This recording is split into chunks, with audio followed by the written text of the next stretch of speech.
Today, we're going to talk about transplanting, whether into bigger containers or into the ground. These principles pretty much apply. So, hey, please join us, the top 5 biggest mistakes made when transplanting.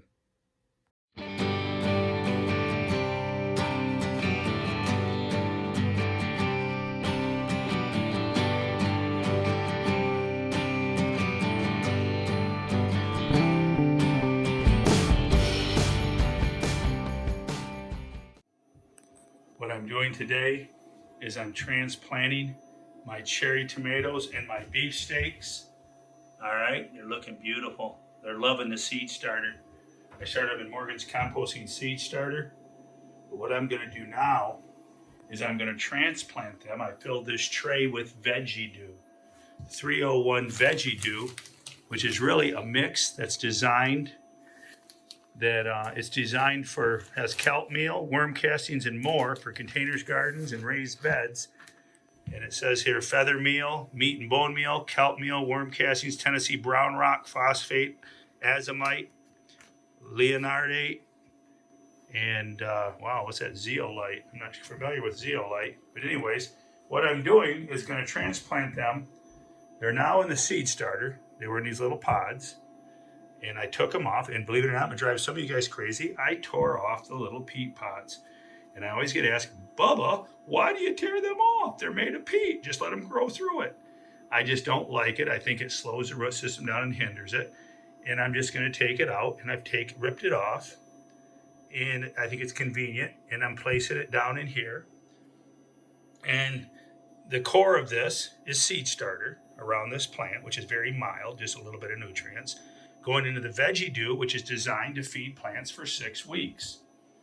So going into these bigger containers, most of these tomatoes I'm going to give away to the community. I'll keep a couple for myself, but most of them, on this side, they're cherry tomatoes. This side, they're beefsteaks. They're just American Seed Company seeds. I started them a few weeks ago. You can link back to the video. And what I'm going to do for you pumpkin growers, these are the giant pumpkin plants. I'm going to link this video back to putting the pumpkin plants in the garden, transplanting. That's one of the biggest things I want to answer in today's video is how to transplant. Well, you can see that in the links, but the biggest thing is never fertilize your plants when transplanting. You're taking a plant out and you are disrupting its little life. Its roots are broken, you've injured it, and now the last thing you want to do is feed it. You want to transplant it, just water it for a week, whether it's in the garden or in these containers here. You just water it for a week. Actually, with these here, I'm never going to feed them at all. I may give them a little bit of amino acids or kelp, some mycorrhiza. Keep in mind, mycorrhiza is not a fertilizer. If you're still using my root keeper, that is not a fertilizer. It is mycorrhiza and humic acid. You can use that as you transplant, but not fertilizers, because you wouldn't feed a nice steak dinner to somebody who just had a bad accident and needs time to heal, because that's basically what you're doing here. All right. So, loving the Morgan's composting products, and I've got my 150 bed is filled 12 inches deep with Veggie Dew 301, and a little bit of Flower Dew 201 is mixed in there also. And we're going to grow the 150 contest. So join us with that. But the big top 5 mistakes, I think the number one is never fertilize when you transplant. Never, never, never. No exceptions to that rule. But understand, and when people ask me, Mark, what do you feed the plants? What do you feed them? I have to ask you every single time, what are you growing in? What is your soil report? What is, are you using Happy Frog, Ocean Forest? Are you using, I need to know what you're growing in to know to tell you what to feed it. Most of these products are jacked up potting mixes, and you don't need to feed them anything. Just water them. Water them the first month. The Morgan's compost here is good for 6 weeks. That's the mistake I made last year. I was trying to feed the plants with the tomato I did last year, the long gourd. I was trying to feed them, and all I had to do was water them for 6 weeks. So let's see how that works out for us this year. The Dairy Dew products are so marvelous that even the worms are drawn to the bags of of delightful nutrients. Hey, what did Mama Worm say to Daddy Worm? Poop or get off the bag. It's my turn, baby. All right, number 2 mistake is planting your seedlings, transplanting. I just transplanted these you saw in the grow room and I brought them outside and I placed them in the shade. So they'll spend their first day in the shade. I'll water them in a little better. As you can see, we're a little dry, but you don't want to put fresh transplants directly out in the sun. All right, right here I could be in the sun. Nope, they're in the shade. Wind enough will be enough. Whoa, I may take them back in. It's a little windy today, but for now they're going to stay out here. So there you go. Number 2, do not transplant in the hot, direct sun. If you do, shade the plants with a lawn chair. Number 3 transplanting mistake is planting plants too close together.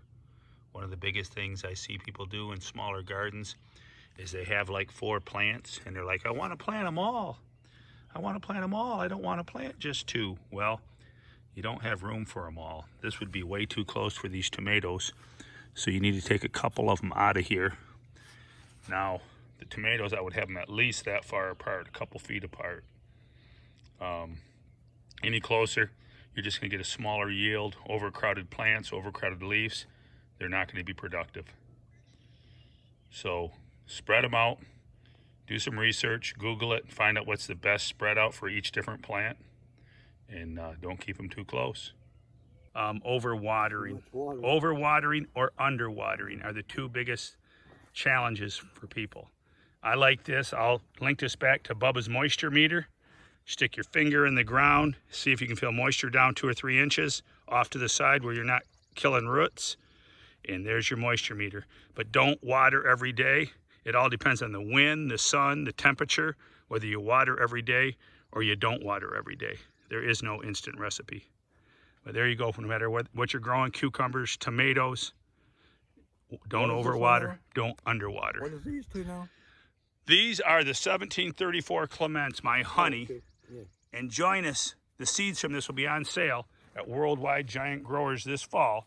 And you'll also find them at Don Langdevin's worldclassgardening.com. I'm selling seeds there. Number 5. Biggest mistake I see is people planting too early without frost protection. As you can see here, this stand here, we can throw a blanket over it at night and give it frost protection. Right, Eli? Yeah. There you go. For 1 plant. For 1 plant. Yeah. That's a wet saw stand. It makes a great stand for throwing a blanket over and keeping the frost. Eli dug that out of junk. Yep. Right? Throw it away in the junk. Eli's coming out of the closet. He is a garbage picker. Am I right? Get all kinds of stuff out of junk. Have my saw I got. One man's treasure. Yep. Is another man's gold. All right, and check out Eli's new water tower over here. He's building the new water tower. We're going to stand this up. Someday I'll tell you the story about how we already built it once and it fell down. Funny story. Stay tuned for that story. Talk to you. Keep them growing, man. Talk to you soon. If you liked today's video, please subscribe to the channel, click on your notifications, click on the bell, and hey, we'd love to have you join us for future videos. And I'd also like to add today that any questions, comments, please ask. I'd love to answer your questions. Please post them below on the video, and I'll do my best to answer them as quick as possible. Keep them growing. Remember, keep it a secret. Go tell a friend. Home and garden tips are available now.